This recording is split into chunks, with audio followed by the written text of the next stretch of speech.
Joined by Virginia Republican Congressman Ben Cline. Congressman, welcome. Great to be with you, Mike. Do you anticipate a 30-day continuing resolution to allow you and your colleagues to finish up work on other funding bills? We are hopeful that we'll be able to get these appropriations bills through this week. We have the defense bill, Homeland Security, which is going to make sure that we secure our border, the ag bill, which is important to farmers across the country. We're focused on making sure that this government operates in regular order. If we have to, we can look at an extension, but nobody wants to shut the government down. Everybody wants to get our business done. What do you say to GOP colleagues, a handful of them, who are threatening House Speaker Kevin McCarthy's position? Well, it is frustrating that we weren't able to get these bills done sooner, but we have to work together as a team because we only control one half of one branch of government, and that's only by 5 votes. So we do need to stick together.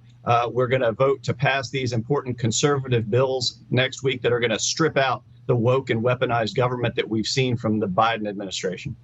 It is, of course, campaign season. We've got a big debate coming up Wednesday night in the presidential race.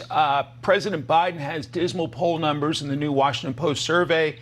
Here's Congressman Jim Clyburn, a major Biden ally. He does what he possibly can to help people fulfill that dream and maintain this democracy.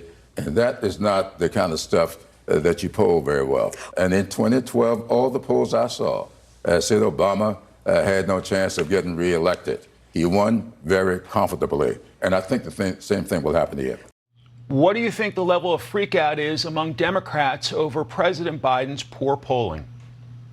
I think they are freaking out. I think when you see leaks about Biden stepping aside and from Democrats, it actually shows the degree to which they are frightened of a rematch for Joe Biden. He's created all these problems, whether it's on the border, the inflation crisis. And what does he do? Instead of staying in town to keep the government running, he goes off to join striking auto workers in Michigan over a COLA increase. They need COLA increases because of Joe Biden's inflationary policies. So for him to go join with them is just the height of hypocrisy.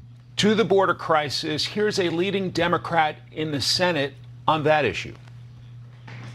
This could be a move in the right direction, but the bottom line for the border is the chaotic situation there has to end, and we need to do that on a bipartisan basis.